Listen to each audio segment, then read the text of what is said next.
How's it hanging, YouTube? Peter here, your ginger Geordie geek. Welcome back to the channel. And if this is your first time joining, this is our This Is My show, where we meet someone from the comic book or collecting community, and we get to know a little bit more about them. Now, I started this YouTube malarkey around about 3 years ago, and one of my go-to channels was a channel called Comic Tropes. And that was because this channel didn't do your usual standard kind of, oh, look, it's an unboxing and stuff like that. It was proper journalism. So when I started doing this show, I knew I had to reach out to Chris and see if he would come on the show. And I didn't expect him to say yes, because he's like a big time YouTuber. But much to my surprise, he did. So I'm over the moon tonight to welcome Chris to the channel. Welcome, Chris. Hello, Peter. How are you, sir? You well? This is my first time on your show. That's true. That's true. It is. And I'm over the moon to be meeting you because, like I say, you know, I don't want to blow smoke up people's backsides, Chris, but when I did start this YouTube thing, you literally were one of the first creators that I was drawn to. Oh. Because, like I say, your work's, it's proper journalism. Do you know what I mean? You do proper thought out videos. See, you get me nervous. Like, journalists are held to high standards in terms of crediting like where they got things from, and they have to like have their sources on file in case there's ever a case. Yeah. So I get nervous with that.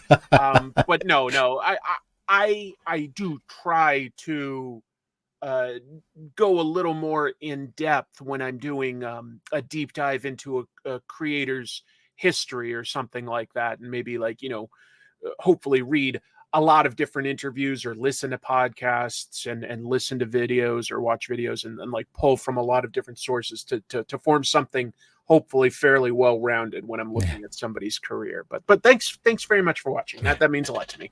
Excellent. So tonight, Chris, we are going to get to learn a little bit more about you and what makes you tick. And we'll start off with a really nice, easy question. Okay. I want to know a little bit about your backstory. I want to know what got you into comic book collecting, reading, artwork, but also then what got you into this YouTube game. Okay, two separate things, but like for comics, I got into them in the early 80s, and I don't know how popular this is over where you guys are in the 80s, but Transformers, you know those little toys? My favorite. Everybody knows Transformers now, right? Yeah. I was pretty into them when I was really young. That was a new toy, and I was young. I had a paper route delivering newspapers, so I had a little bit of pocket money. And when I'd finish my paper route, it finished near just my town's convenience store. I went in one time to probably get like a candy bar or something like that, and I saw the spinner rack of comics. And while I'd read one or two, I didn't know much about comics yet. And I saw a Transformers comic, and I was so into Transformers. I was like, oh, wow. You know, I thought there was just the cartoon and the toys. So I picked that up, and I had a good time with it. Good enough that, you know, I went back the following week, and then I tried G.I. Joe. Yeah. It was probably like Action Force. Action Force. Yeah. Action Force. But, you know, I was just the right age for that. And actually, G.I. Joe was a really good comic. Larry Hama was the writer on that, and it was funny because I was more into, at that age, the Transformers toys, but I could tell right away that the G.I. Joe comic was a more interesting story. Yeah. And then I just started like trying, you know, Spider-Man and Batman and that. So that was all it was.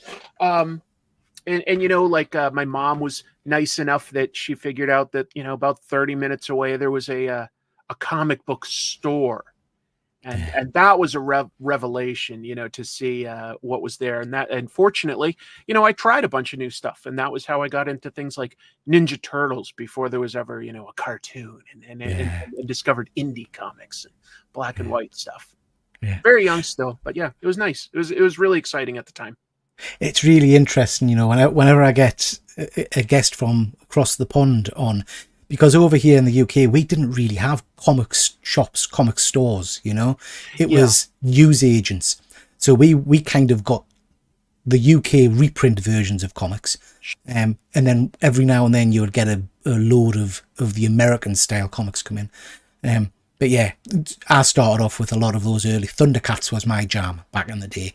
I understand Thundercats. Yeah. Yeah. It's kind of funny, of course, now, like, you know, I say it like it was all old and stuff, but I don't know what I'm talking about. Like it's some of the best selling comics out there right now is Yeah. Transformers, GI Joe, Ninja Turtles, and Thundercats. That's Yeah. like, like so we must not be too far apart in age. Yeah. And like it's I would have thought that like I'm on the older side, and that's like maybe younger people getting more the stuff from their childhood that was like, a little too young for me. But apparently, like my folks my age still buying a lot of comics. Absolutely. And I've talked on my channel about this before. It's for a older gentleman like myself, Yeah. it feels like a bit of a golden age for those properties coming back into favor. I read a They're Dick certainly Tracy treated comic. with a lot of respect right now. Oh, absolutely. I mean, some of the guys in the chat know I read the Dick Tracy comic from Mad Cave. Don't know if you've picked that one up yet. Yeah, I did. Amazing.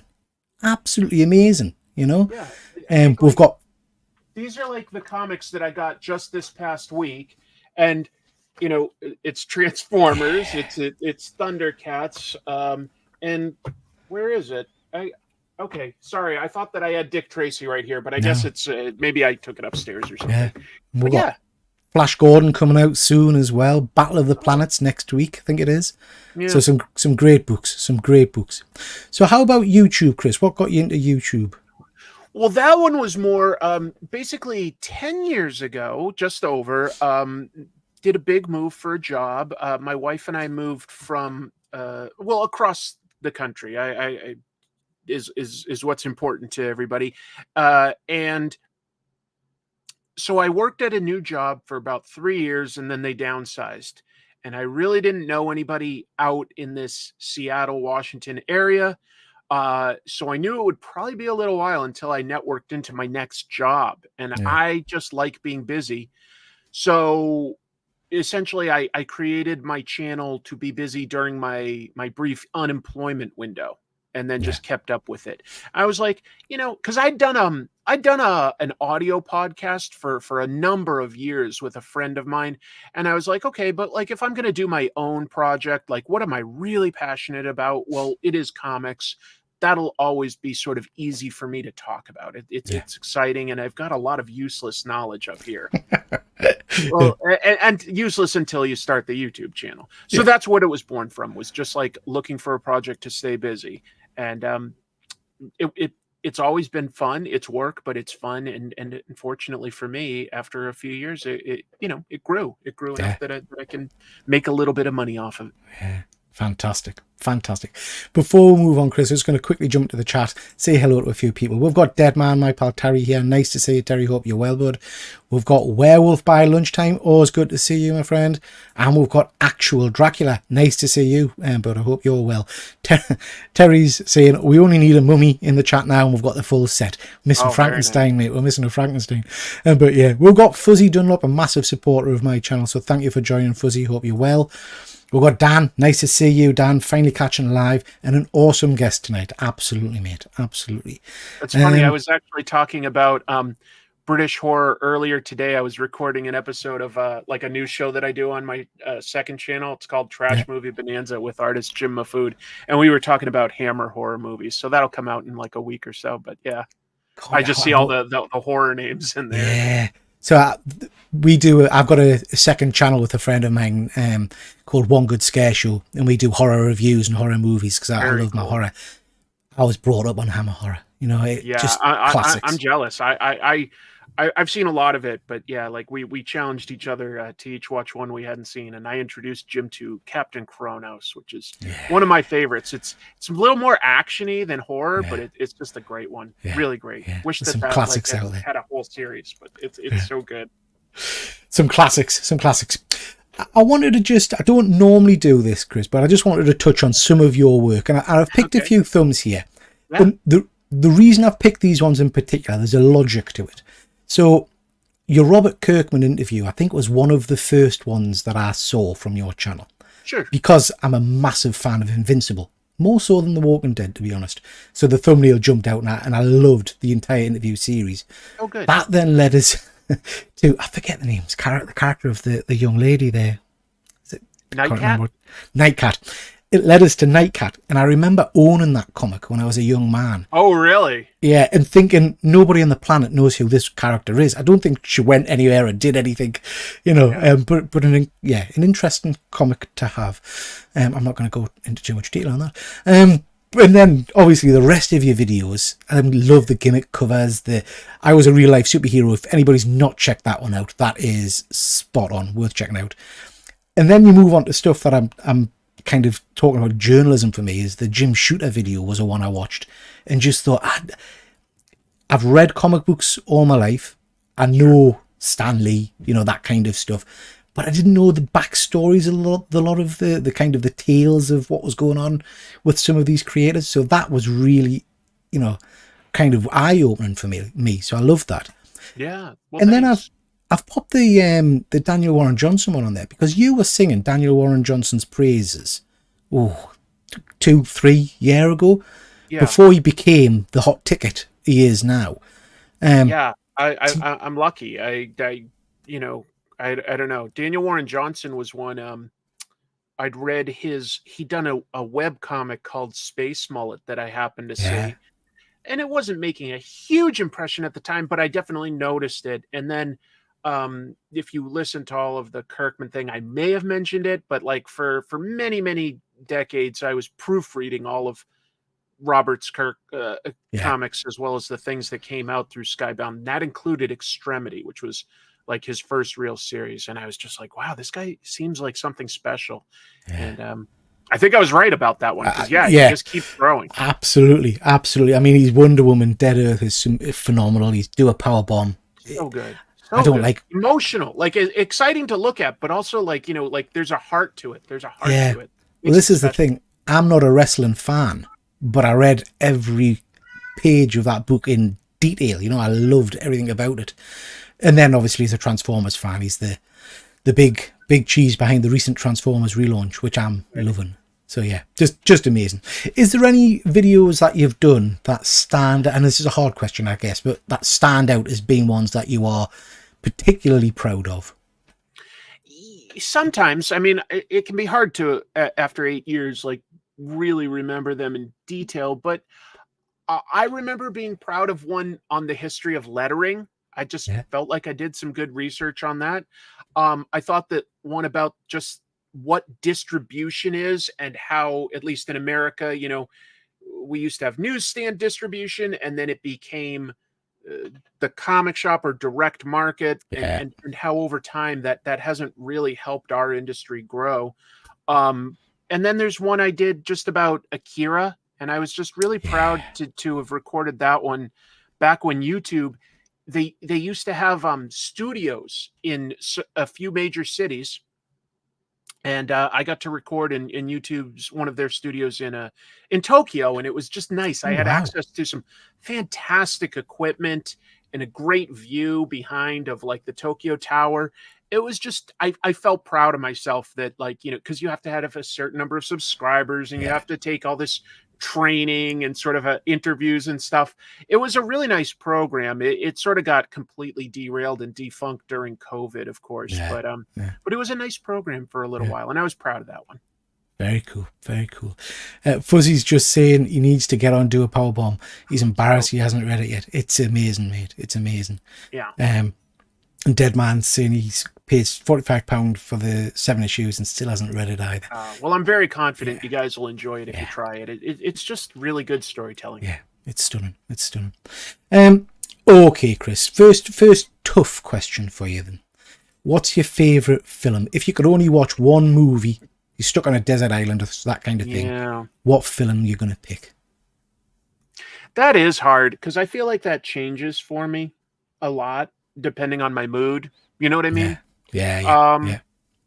I'll say one that will be up there a lot, and some of it's nostalgia, but some of it's just, it's really efficient storytelling, is Jaws. Oh yeah. I really like that. I grew up in Massachusetts on a beach town, and probably saw Jaws a little too young, so that like it really got my imagination going sometimes when I went to the beach. Yeah. But it's also, Sorry, my cats are excited, but you can tell that this is a live show, folks. I can't. There's nothing I can do about it. And I don't know. I just really like that movie a lot. I think it's like, even when I think, well, I've seen that one a million times. If it's on TV or something like that, it just moves at such a good pace, and it's such well done storytelling in terms of like not wasting any scenes that I always can get into that one. Absolutely. And I think the thing that always surprises me about Jaws is how scary and graphic it is, considering the rating it actually is as well. You know, it's a pretty frightening movie at points. You know, it is, and at the same time, you don't like, there is some blood in it, but there isn't like gore. Do you know what I mean with the difference there? So much is left to the imagination, but it's implied really efficiently. And that was something that, like, I was just like, wow, you know, Steven Spielberg may make crowd pleasers for the most part, but he is a good filmmaker. And the writing behind it, like, you know, made me curious enough to actually like read up on the history of things like various events. Like there was a shark in Jersey in the I want to say the 1930s that like swam up a river and got stuck in a small pond and killed some young boys. Wow. And this was like before people knew to really be afraid of what a shark was, except for maybe sailors. So all the townspeople came to this pond to look for this one boy that had been basically eaten. The shark is stuck in the pond, and the townspeople are jumping in and diving, and they see the shark and they start punching it to get like the body of the boy that was on the ground. And the shark just starts killing the people in front of like the whole town. They're all freaking out. Like, so yeah, that's how it sort of made it into public consciousness. And it did escape back to the ocean. Or the sinking of our USS Indianapolis right at the tail end of World War II, when like nearly 2,000 sailors just sort of either drowned or got burned by the sun, you know, just like left out at sea and got picked off by sharks. Fascinating history. But I really respect sharks as I've gotten older, and I actually give some of my charity money to shark preservation. I mean, I know that my fear is based on a fiction. You know what I mean? It can be a real fear, but I do respect the place that they have in the ocean, and I do try to, like, you know, work on give some of my money to shark preservation. Absolutely. In the you know, the really, it sounds ridiculous to say it, but they really did get a bad press because of Jaws, didn't they? I think that writer Peter Benchley learned his lesson there, and he spent a lot of his later career sort of apologizing for it and saying, like, you know, I made it too. I don't think he necessarily needed to apologize. You know, it's a one-off premise. It's a single shark that every once in a blue moon, a shark can get disoriented and hungry and act strange. That's all it was. But he felt bad that, like, he caused a lot of fear over sharks. You see, you guys over in the States have a very different view on animals, because our scariest animal here is probably a house spider. Do you know what I mean? But I remember going to Florida and visiting a little village called, I want to say, Celebration. I don't know if you've heard of Celebration. Lovely little kind of white fenced place, and there was a stream or a river run through it, and there was literally gators just at the side. And I was like, I've played golf and had gators like very, very close. Gators aren't necessarily the most aggressive creatures. As long as they're in their environment and they're hungry, you don't like step on them. Yeah. For a Brit, it's quite disturbing to see them just wandering around. You're right. I mean, we have a few animals you need to be careful of here, but it's nowhere like, you know, say like Australia, where everything under the sun is looking to kill you, where you have to knock your boots so that, like, you know, there's not a snake or a scorpion or something in them, and they've got crocodiles and everything. Scary stuff. Just going to quickly jump to the chat, Chris, before we move on. We've got my pal Luke from Hydro Collectibles. Welcome, nice to see you. And he's saying, sorry, I've jumped on the wrong chat. So he's been looking forward to this chat. He's a big fan of yours, Chris. He's a big fan. That's nice. Thank you. Plus, he's saying that's a film he wants to see made. The story. One? Yeah. It's nonfiction. It's a pretty well documented and scary story. Yeah. Luke saying sharks and crocodiles are both absolutely amazing creatures, survived multiple extinction events and still ticking. Yeah, absolutely. And Deadman's comment on the adder. Don't get a lot of them in Newcastle where I'm from, Terry. But yeah, I know what you mean, mate. That's Is that one a of our snake? snake. Yeah, it's a snake. Yeah. Our biggest threat, you're right, Luke, stay off the moors. We're packed full with werewolves all over the place. Plenty of sharks in our beaches. Werewolf, you're from Australia, I believe, aren't you? That's why I've never been in the sea here. Yeah. Anyway, moving on, Chris, moving on. I wanted you to tell a little bit more about this next thing, because I'm going to hold my hands up here and say I'm a massive fan of your main channel, but I'm not really engaged with your pros and cons channel. So tell a little bit more about this one. You know, this is a quirk of the YouTube algorithm. I decided that something that kept me engaged and excited about comics was literally just doing a live show every week, sometimes drawing, sometimes just talking about the news of the week, and giving little reviews, little impressions, essentially, of whatever I'd read that week, and getting to interact with my most engaged part of the audience, just like you are here with the live chat. Now, when I had Comic Tropes, I used to occasionally do an impromptu live stream where I'd draw and talk to the chat, or Inktober I did for several years, where I'd draw every day and talk to people. And what I realized at a certain point, when you're small enough, that's extra content, you're creating engagement, and your subscriber count keeps going up. But I got to a certain point where that's very different content than my fully edited analysis videos. And I would notice that it would actually, when I'd put out a live video, the next fully edited video I got, sometimes the subscriber count would drop a little for the first 30 minutes to an hour before it, like, went back up. And sometimes the views themselves were way less than what I would expect. Way less. Yeah. And it's just that you're creating a different type of content. So I just created a second channel where I just do whatever I want. And so, like, that's on Monday I do a weekly live show, but I also put up things like if I decide to make a travel vlog when I go somewhere, whether that's a convention or another country or something, I'll put it up on that channel. If I do this movie review show that I talked about, Trash Movie Bonanza, I have it on there.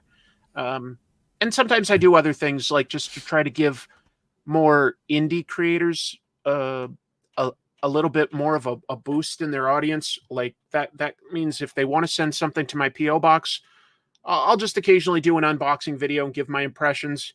And I also now will do, like, every, I don't know, 5-6 weeks, I'll do a live show and let people come on. And if they've got a campaign, there's so many crowdfunding campaigns, I'll let them talk about that. Tremendous.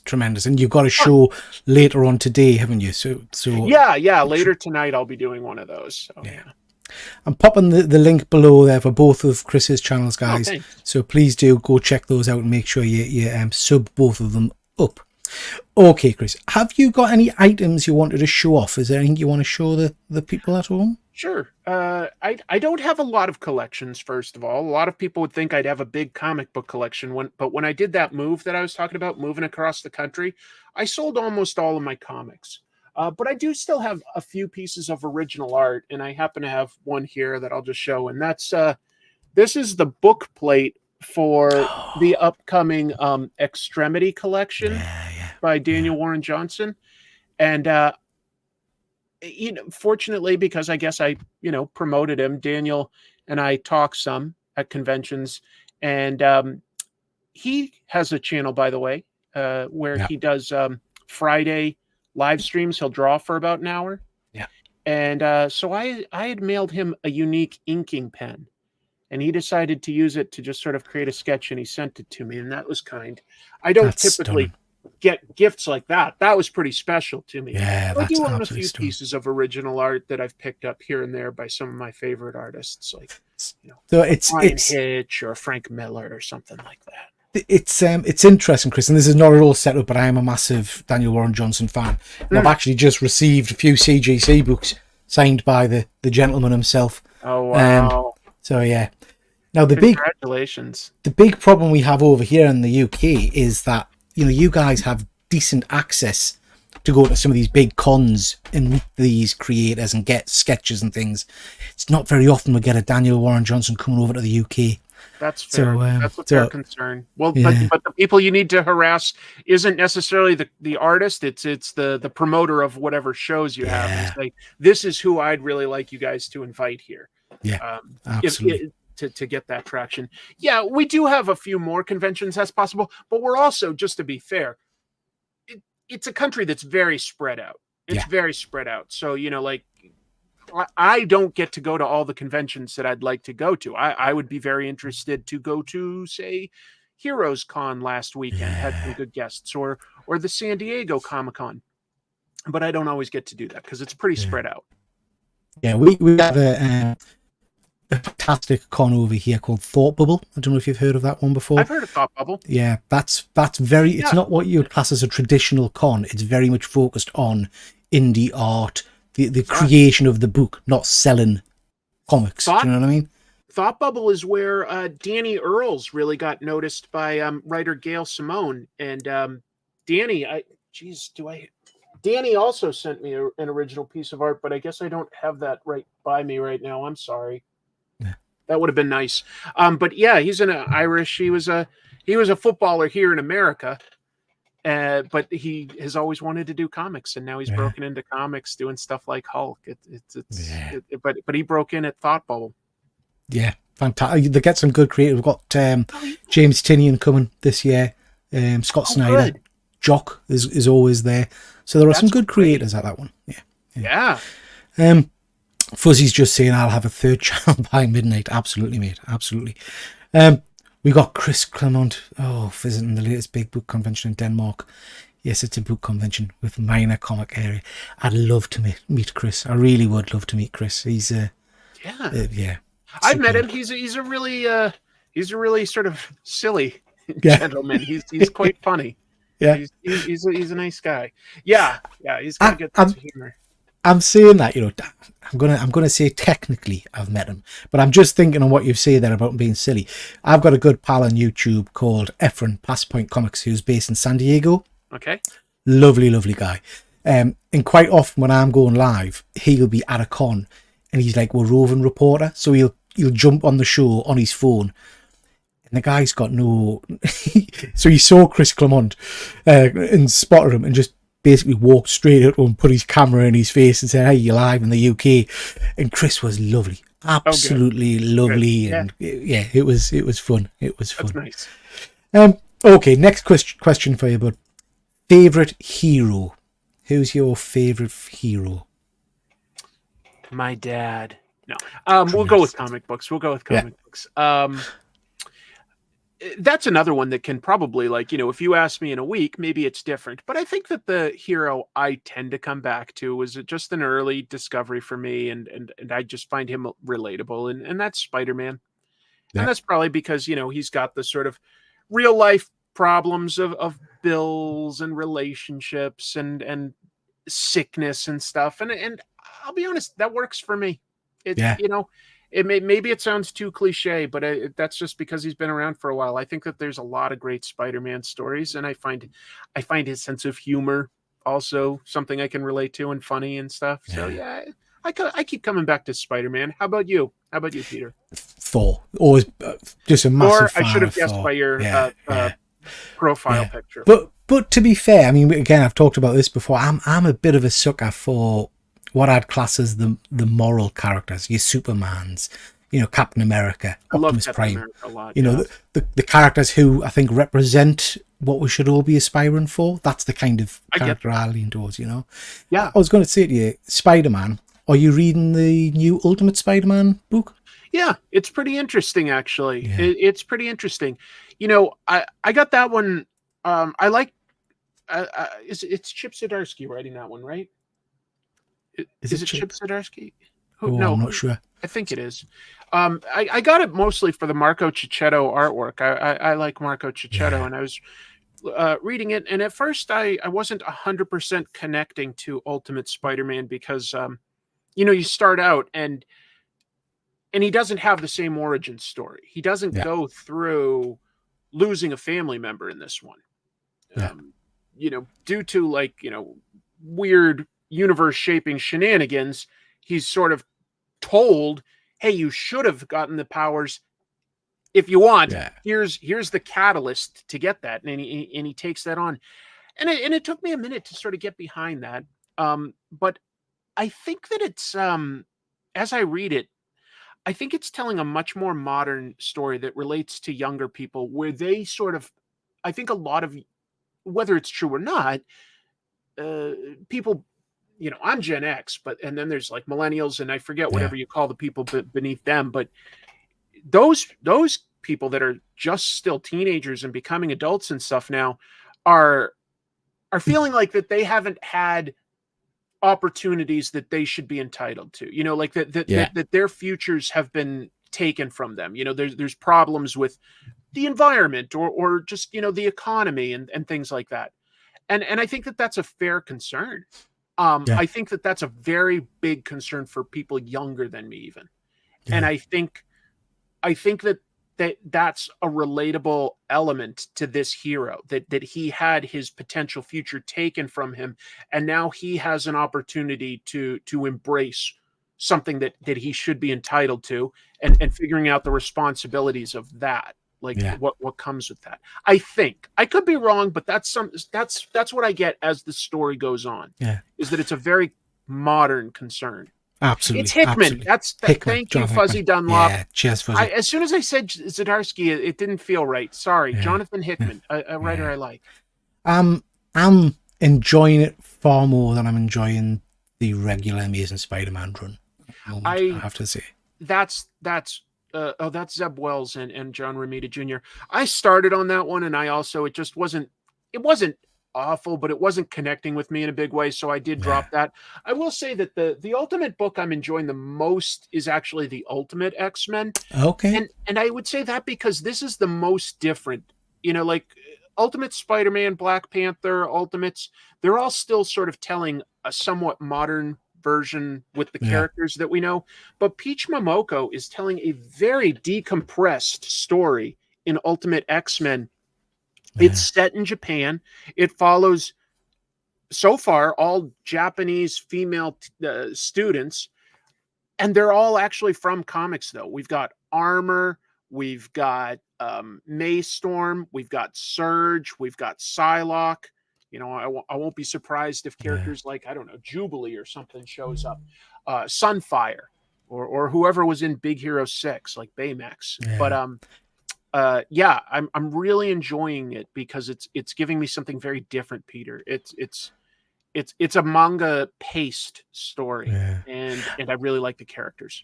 Yeah, I've struggled with that one a little bit, Chris, but I think it's because I've not read enough manga. I don't read manga as a rule, so really? I gave it a couple of issues, and I struggled with it. I know Fuzzy's saying the same thing here. He struggled. One I did love, and you mentioned Chip Zdarsky there, Avengers Twilight. That was fantastic. That was fantastic. Yeah. Well, you said that you liked it when, like, you know, noble heroes are being noble. And that was definitely a case of Captain America proving his sensibilities aren't outdated. Yeah. No, I thought it was amazing. Great artwork as well. I loved it. Okay, when people say they don't read like manga, though, to me that's like they say I don't read comics, and I just go like, well, you know, what kind of genres do you like? And I feel like you can always introduce somebody to it, because to me it's all comics. Yeah. So my son is a big manga guy. He really enjoys. He reads an awful lot, and he got us. And I don't know if it's an equivalent kind of thing, but he got us to watch the One Piece Netflix show. Okay, yeah. I thoroughly enjoyed it. I wasn't expecting to, but I really enjoyed it. So it has tempted us to dip my toe in the water. And what would you recommend I read first as an entry level book? What are some of the ones that you like right now? In terms of, I read a lot of indie stuff. I love, I always get the name wrong. Okay. Beneath the Trees, where nobody says. Good. Loved that. Good. The Deviant, I'm reading at the moment. I'm really enjoying that. But I am very classic. I like Avengers, superhero-y kind of stuff as well, you know. Yeah.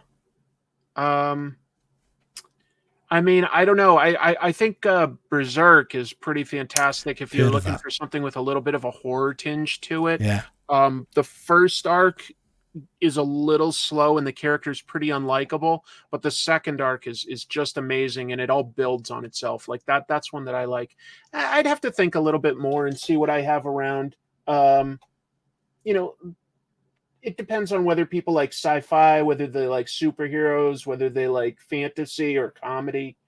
One of the best ones I've read recently, and it wasn't new, but and it's also about like a sport that I'm usually not too into, but was Slam Dunk, All right. a Yeah. basketball manga, Yeah. 31 volumes by Takehiko Inoue, and it's funny, but it gets really action packed to the point where it takes about 6 of these Tankobon volumes to relay one basketball game. It's Wow. just amazing, like how the art is brilliant, the Yeah. pacing is incredible.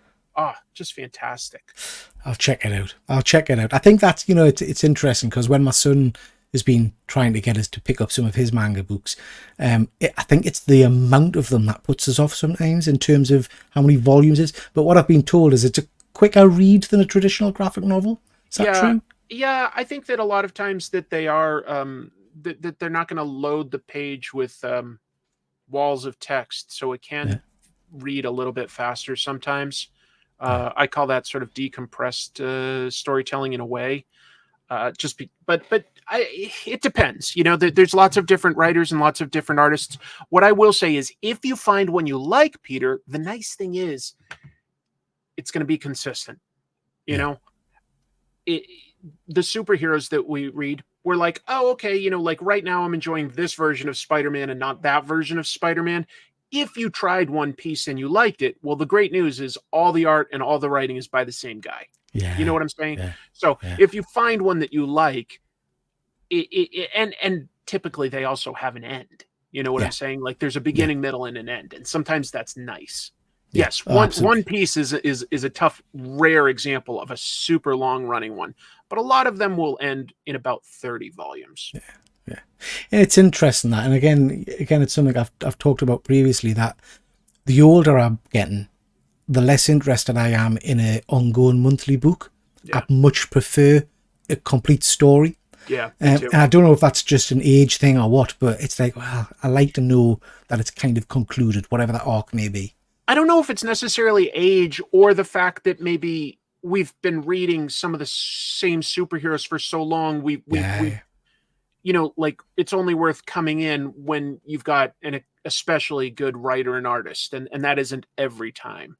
yeah, But anyway, that's very true. if Uh, you like the horror stuff, I'd also probably say try some Junji Ito. Junji Ito did a literal Frankenstein adaptation. That's okay, pretty good manga.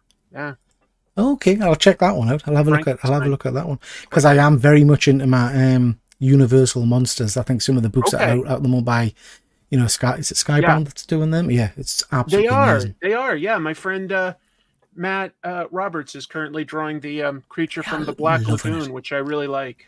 Yeah, loving it. And we've got Frankenstein coming next, which looks amazing. It's an Absolutely interesting amazing. idea. Yeah. Okay, Chris, next question for you. And again, it's a bit of a difficult one. What's your tipping point? What irritates Chris? What gets on your nerves? Um, just rudeness and inconsiderate um nature towards your fellow man. Part of why I do my show is I find storytelling to be an art form that unites people. Yeah. I would say that music does it even more, but I have no musical aptitude. That's Yeah. that's my wife. I think that art in general is something that can unite people, and that could be, a painting, a musical piece, a good movie, maybe a really well crafted piece of food by a brilliant chef, Yeah. or for me, comics. That's my favorite storytelling medium.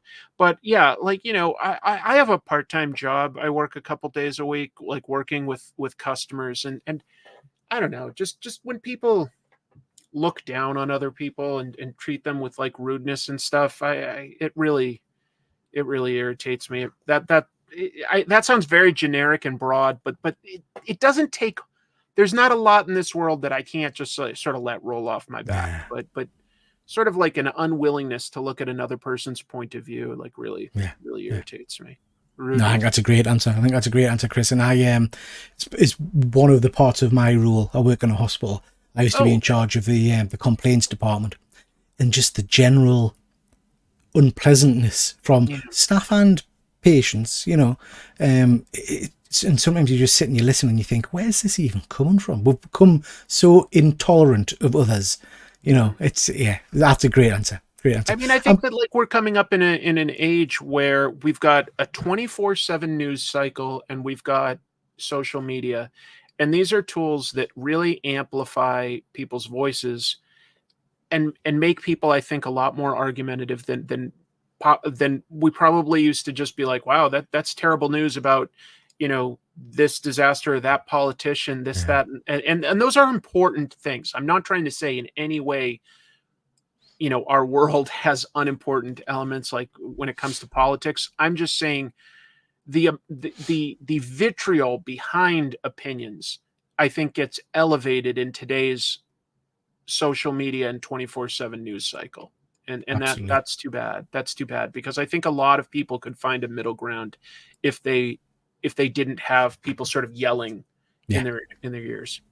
There was a great, I don't know if you're a UK sci-fi man, but there's a great episode of Doctor Who recently where basically the world's coming to an end, and it's because the games master, as he was called, has made everybody right. So everybody's opinion is absolutely right. I haven't seen that one yet, but I do love great. Doctor Who. Yeah, it's great. It's because everybody thinks they're right and they've got the moral high ground, so everybody just fights all the time. Oh, wait a minute.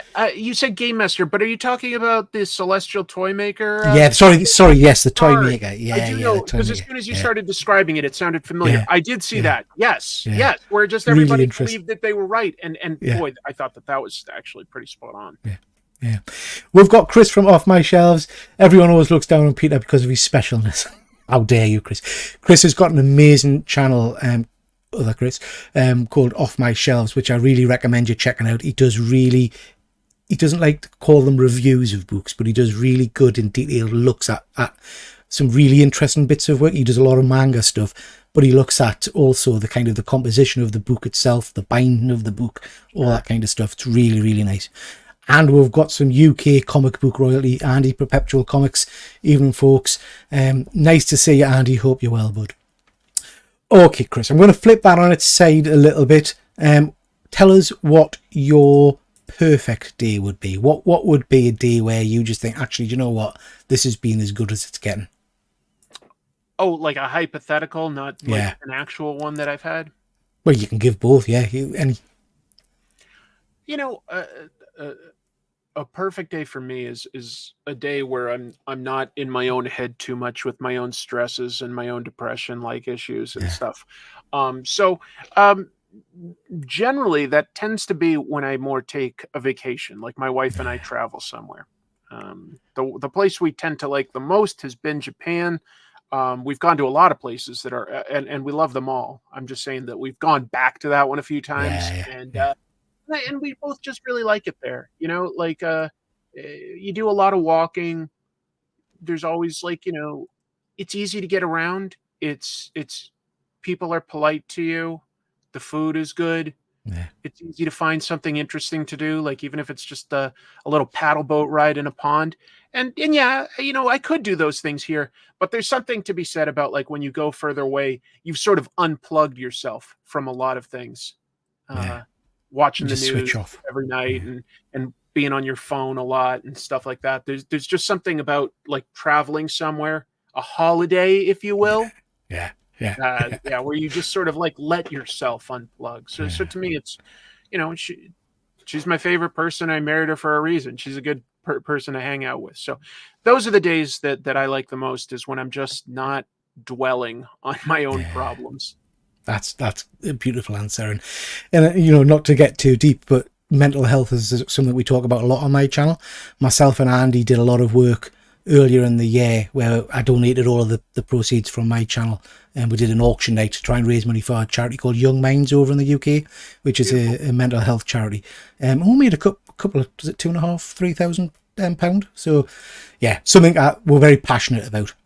So it's always nice as well, because I know you speak about that on your channel, and you're very open with it. So yeah, I don't want to make it all about me or overshare, but I also want to keep my audience sort of like updated on where I am, because I have slowed down a little. Oh, that's my wife. It's a good job you're saying nice things. Yeah. I didn't know you were watching, Chrissy. That's nice. Yeah.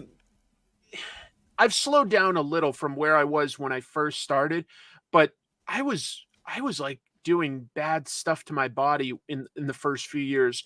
I felt a real obligation to have an episode out every single Sunday. And that would mean that I would stay up very late a lot of nights and just pound like Mountain Dew, caffeine. And I was having so much, I gave myself diabetes. So now I have to be very aware of like what I eat and drink. Yeah. Yeah. So that was, and so I've slowed down, and it's for my physical and mental health. I wish I could do faster, but I just can't destroy my body for it. Yeah. It's not worth it, is it? It's not worth it. So, so yeah, thank you very much for that. We've got a couple of comments here. Nigel, just wanted to ask if you've seen that video on Sticky Goose's channel of the Welsh fella ranting about a bad comic. I've seen that one. It's an interesting one. So it's a well-known comic shop here in the UK, and the proprietor isn't perceived to be a particularly pleasant chap. It's one of these shops where there's no prices on the books, and he'll work the price out when you get to the till, and if you don't want his price, he's quite aggressive. We've come across that. Like, I've seen some things in social media too, where and they'll even have a price sometimes on the book, but then the owner pulls out, like, something like Overstreet Price Guide, or goes onto eBay and says this is what the price is. Yeah, not good practice. Stevie, thank you so much. Really do appreciate that. Thank you. Do appreciate that. Thank you. I just watched here Peter say Book's best YouTube. I just watched to hear Peter say Book's best YouTuber ever. Thank you. What's Book's best? Is that a phrase? Best. I'm not sure. Okay. I just watched to hear Peter say Book's best YouTuber ever. Thank you. Maybe he wants you to say that Books is the best YouTuber ever? Books is the best YouTuber ever. Chrissy with a C and Chrissy with a Q meant to be. See. Yep, my dream is to take me and my daughters to Japan. Yeah, Chris is a big fan of Japan, and I know I looked at it because I think Star Wars Celebration is in Japan. Oh, I didn't know that. Yeah, I would love to get to. Flights can be a lot, but I feel bad. Japan's economy is in a somewhat rough shape these days, and it's once you get there, it's fairly your dollar or your pound can go pretty far. That's all. Right. So like, you can get a really nice meal for not too much right now. Yeah. Chris, is it the Comic Guru, Peter? I'm not sure, Chris. I'm not sure. At first he's saying it's the way I pronounce books. Books? Oh, okay. Books. Books. Because I'm a Geordie. I'm from the northeast of England. How I say it's the proper way of saying it. And I'm originally from Boston, so I'd say it books. Box. You gotta read your books. Throw the book in the back of the car, get it packed. Very cool.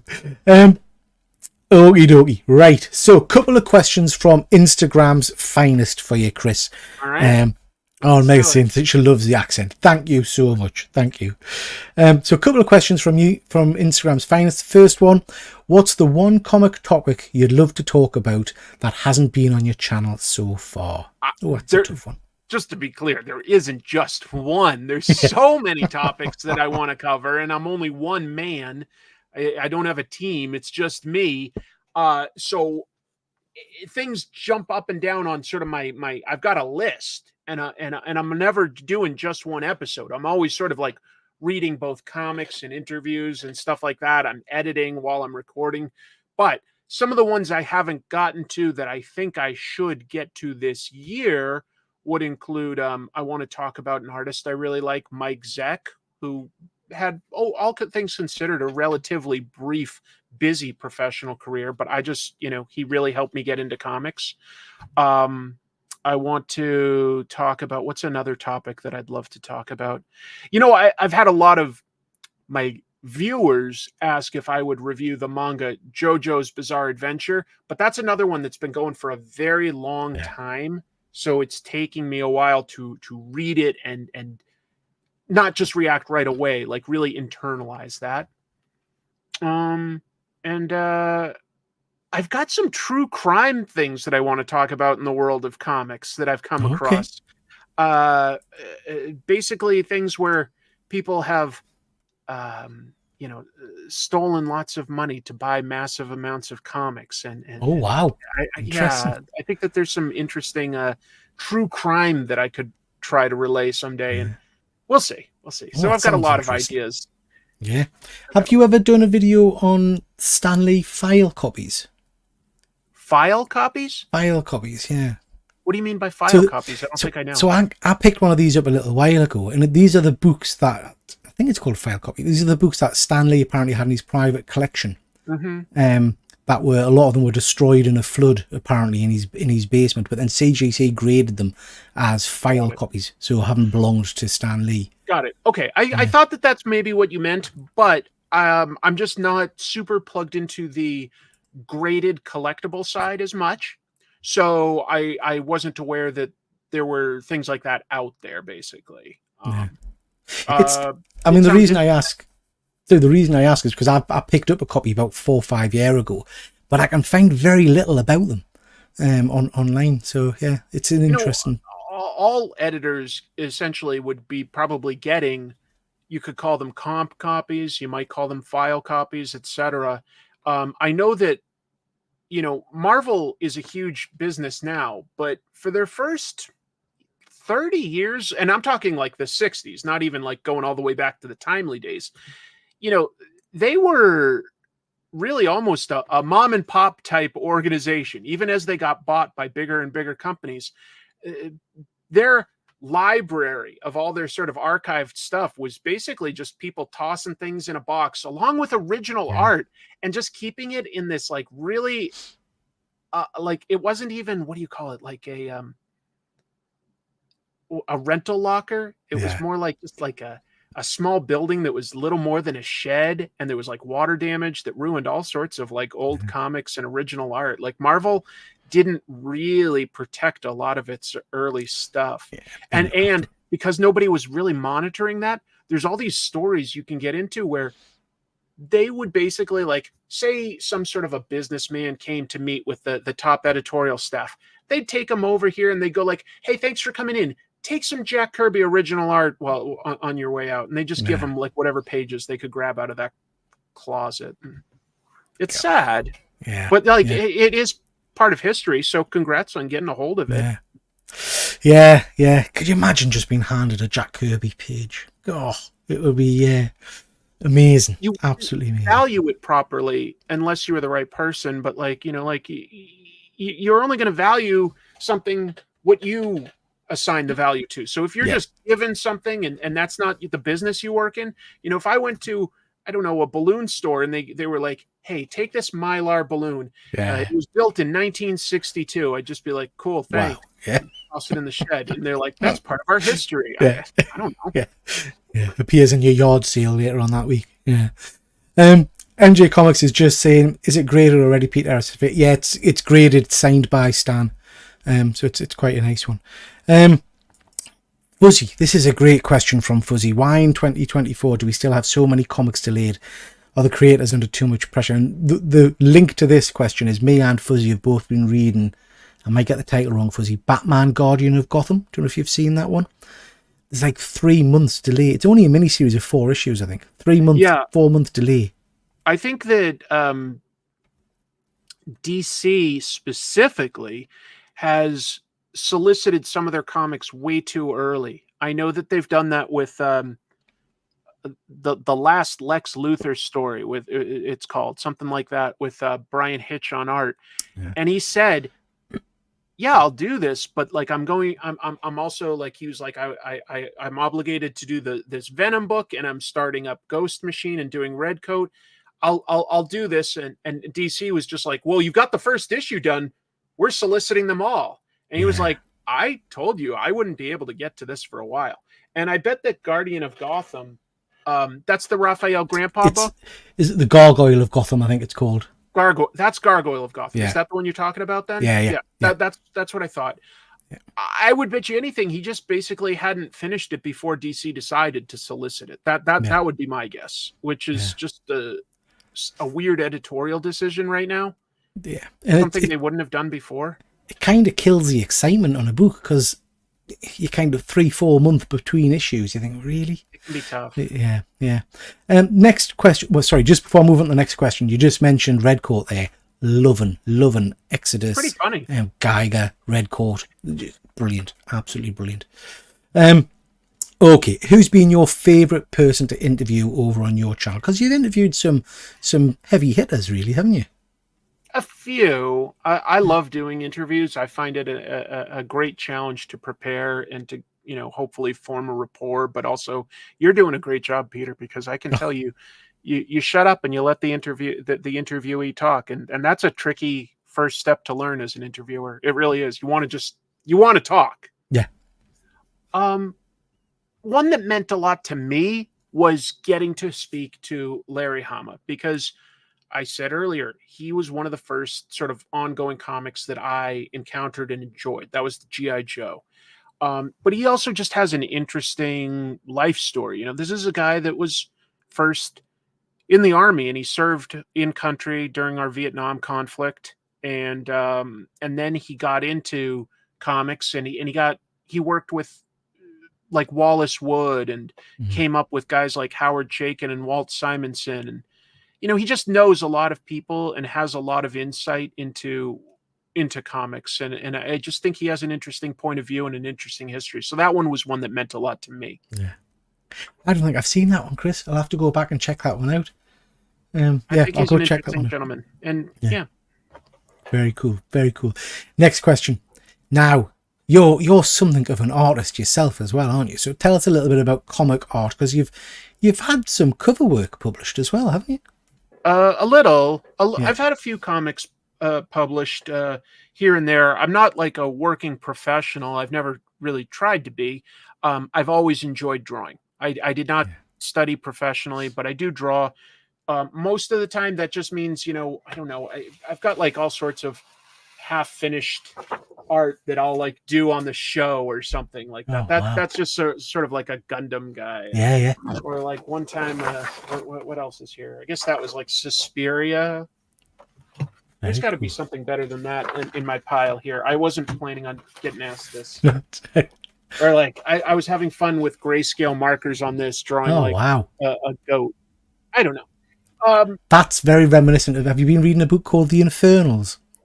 No. That's superb. If you like your horror, that's very, very good. About son of the devil, basically, and he's coming to the end of his life. But the reason I say the reason I say that is because there's a character in that who's basically a goat man, and it looks very similar to that image. It's superb. Yeah, it's worth checking out. The Infernals. The Infernals. Yeah, I'll remember that. Yeah, I just like drawing. I got to do a campaign I did a cover for Vampirella last year. That was fun. That was a nice opportunity. Thank you to Nick Barucci and the folks at Dynamite for giving me that opportunity. I'm pretty sure I'll have a page in a upcoming, just one page, but just like a sequential page in an upcoming issue of Radiant Black. Oh, wow. So that could be fun. Yeah, here and there I've done some stuff. The more complete stuff, I've done some educational comics. I did a story in an anthology called Trickster, which was all written by Native Americans over here with their tribe's version of a trickster legend, whether that's a god or a spirit or an animal. And I did one for a tribe called the Wampanoag that's here in Massachusetts, and that was a while back. Like, we're talking 2011, but it did get nominated for an Eisner. So sometimes when people are like, who's this know nothing talking? I'm like, well, I don't like do this to throw it in everybody's faces, but if you're going to be really rude, I did at least illustrate like an Eisner nominated book. So that's not nothing. Yeah. I've done a few educational comics like that. Yeah. Very cool. Very, very cool. And I've seen some of your artwork, and it's by my standard, it's absolutely stunning. So I see it's folks in the chat saying that you're no slouch yourself. The probably's taken the make. So I do an art show, Chris, which is great fun if you're ever free to do it. We're basically a group of will go on, and we'll quite often get, I don't know if you've heard of an artist called Alex Cormack, who's an amazing artist. I'm not sure, but maybe, but I'm bad at names and I'm good at like visuals. So maybe if so he does a book called Sync, and he did Road of Bones and things like that. Anyway, he's a great horror artist. Nice. But we do this show basically where we'll get 3 minutes to draw whatever we're told to draw. So it's quite good fun. It is quite good fun. I like that. Okay, next question for you, Chris. And this is a hard one, this came from one of the guys on Instagram, and it's a tough one. One has to go, Marvel or DC. Jesus. Just has to go? Just has to go. And let's like it never existed, or just let's make now? It more interesting. It never existed. It never existed? Yeah. I don't know how Marvel would have existed if DC wasn't around, but we'll just suppose that it did. Yeah. I guess I'm a little bit more of a Marvel guy. That feels so weird to throw out history, but if that's my choice, I sort of reject the premise of this question. I don't know why I have A, godlike powers, and B, this is what I've decided to do with them, rather than like heal somebody that's blind. But okay, I arbitrarily make DC vanish just so that I'm giving an answer. This is tremendous for my little YouTube channel, because my next video will be Comic Tropes hates DC. You know, and that's what... Somebody will say it. Somebody else will. The fact that you just said it, they'll just clip that part. Comic Tropes hates DC, and then they'll cut to me doing that exasperated sigh. So. Yeah. It's a hard one, isn't it? Because it's that old question of, you know, which there's so much to each company. Like, you know, like how am I weighing this? Am I weighing by like which one has made more bad comics, or am I weighing it by like which one has made more good comics, or which has contributed more? I'll just go with like, you know, just personal preference, I guess. While I love DC, there's a few more Marvel comics that I probably enjoy. Like, so I guess I don't know. Just on a side to that, then, just as in general, what do you tend to read more of these days? Do you read your traditional Marvel DC book, or do you go towards indie stuff? I read a few. I mean, I even picked up, you saw, like I have, I don't know, Ultimate X-Men, and there's a few good like books on both sides. I think that Incredible Hulk is good right now, as well as She-Hulk, now that I think of it. I think that Wonder Woman is a really good book right now. But I probably read stuff from like the other publishers like Image, IDW, Boom, Something is Killing the Children, or something like that. Like, you know, Dark Horse. I probably read, if there was one publisher that I read more than the others, it might be Image right now, just because they seem to have a lot more of a spectrum of types of books. Yeah. And I like a good mix. You know, I as I get older, I tend to like crime fiction and horror and sci-fi. I should have been alive in the 50s for EC, but there's a lot of good stuff now. So I shouldn't say that. Like, you know, there's a lot of great stuff coming out right now, sci-fi, horror, and crime. So I think you're absolutely right. I think there's some great books out there at the moment, and I mean, there's some crackers, absolute crackers. Yeah. Okay, Chris. Nearly the end. Last couple of questions for you. Advice. If you could give those watching a piece of advice, and it can be about anything you want. It can be about life advice. It can be YouTube advice, comic advice, whatever. What would your advice to the masses be? Use condoms, kids. No, we'll stick with YouTube stuff. I'll say, and there's a lot of stuff that I could learn, but there's a few basics that have worked for me that I'll pass on, and I've got a lot that I could improve on. But a regular schedule, and I'm not saying daily, I'm not even saying weekly, but a regular schedule helps. A really clear, uncluttered thumbnail. You have to be like ruthless and cut out a bunch of stuff and try to get down to like a central image or two. And in a clear, catchy title. Maybe that sounds obvious, but that stuff really will carry the algorithm quite a bit, those three things. Yeah. After that, like, you know, hopefully you're doing this because you're passionate about whatever you're talking about, because that passion will carry through. If you're passionate about it, somebody else probably is. Don't try to chase the trend. Just try to like be passionate. And I'll tell you that the area that I feel I could improve on most is just learning the technical side, which and that's the biggest challenge for me as I get older. But like keeping up with cameras, editing techniques, microphones, I know I'm not that's probably what keeps me from being in the tier of, you know, the channels that have like, you know, 1 million subscribers plus, is the technical side. Yeah. That one's tough for me. Well, I mean, again, not blowing smoke, but you wouldn't tell that from your videos, Chris, because the videos look very crisp and very, very well put together.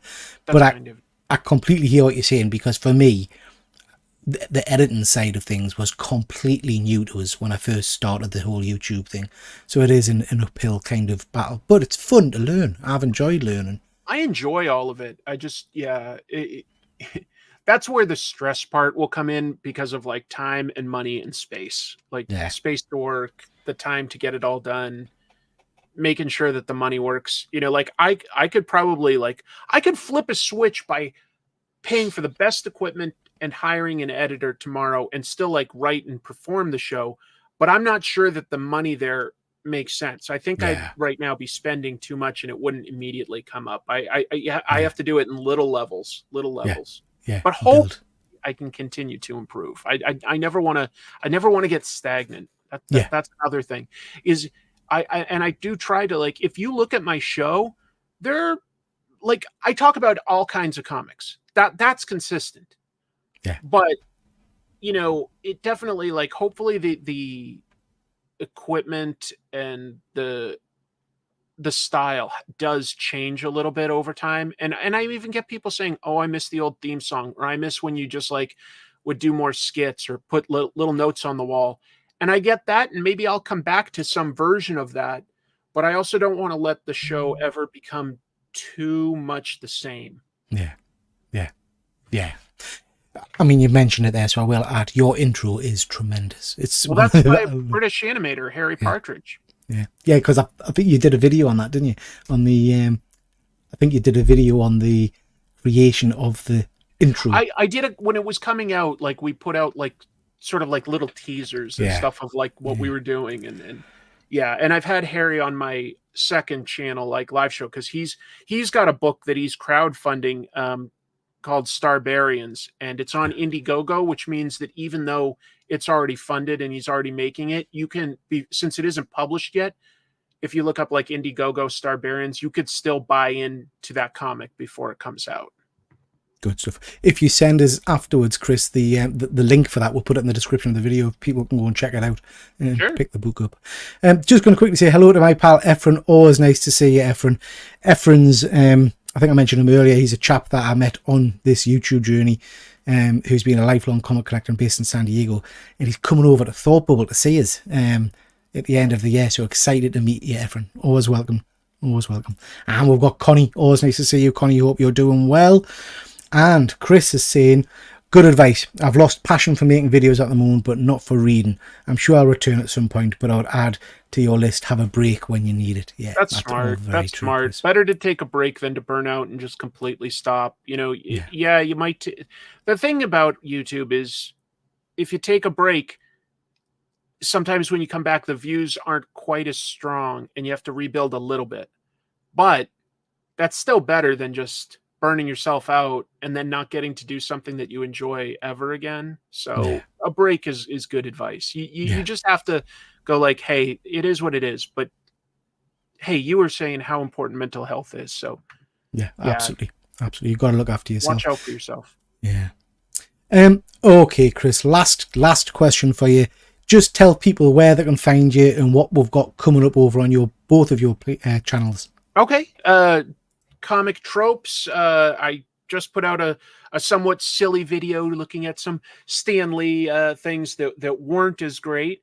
But I'll be looking at some stuff real soon on Comic Tropes. Like I was mentioning earlier, Mike Zeck is coming up very soon. And I think I'm going to look at the work of a writer that sadly passed away yesterday that I think was very underrated, Peter Gillis, a really good writer. I think he wrote a Captain America story in a What If issue that I'd really like to focus, drill down to something very specific and talk about why that was, in my opinion, something that stands the test of time. And then on pros and cons, I go live every Monday. Every like 2 weeks or so, I put out like a trash movie bonanza, and then every once in a while, I'll just do something where we've got like an indie showcase. Very cool, very cool. I watched your Stan Lee video and I loved it. It was that's kind of you. Yeah, I'm just gonna, you know, stroke your ego a little bit here. Your Stan Lee impression was pretty on point, mind. That was you, a good true believer. That's the kindest thing I've heard all week. It's not actually like, it doesn't really sound like him, but I think I have the tenor or something of it. Yeah. It's very near. Listen, Chris, thank you so much. It's been an absolute pleasure talking to you tonight. Likewise. Thanks, Peter. And like I say, you know, you're as far as I'm concerned, a big fish in the YouTube game. So the fact that you've come on my little channel means a great deal. So thank you so much for that. I do appreciate it. I think you did a great job. Thanks for giving me room to just yak, and continued success to you. Thank you very much. Thank you. Fuzzy subbed you up. Good man, Fuzzy. Good man. The chat, really appreciate it. And to anybody watching this after it's live, leave Peter a comment. That helps his channel. If you hit like or comment, I'm just like, I'll give you that plug. That sincerely helps us. It's not a huge lift. Consider doing something like that right now. You'll be doing something kind and paying it forward. Thank you. I do appreciate that. Just very, very quickly before we go, just to mention, guys, we've got a few bits and bobs on the channel. Like I said earlier, I've got a live show every Monday night. We've got Ask Us Anything, Pop Culture Catch Up, Geeky Art Attack, and Let's Talk Toys. And then we've got movie reviews and all kinds of comic book stuff. So please do check that out. If you know anybody that might be interested in taking part in this show, please do push them in my direction. Always keen to speak to more like-minded people. And just to remind people, we've got another show tomorrow night where we're talking with Patron of Comic Art. Now, this guy's got some stunning original artwork, so looking forward to talking to him. And we've got Cliff on Comics coming up on the 6th of July. That's your whack. So, massive thank you to you, Chris, and a huge thank you to everybody that's been in the chat. You guys have been great. Please go and check out both of Chris's channels and make sure you sub them up. And with that, we'll call it a night. Thank you very much, Chris. See you later. Bye.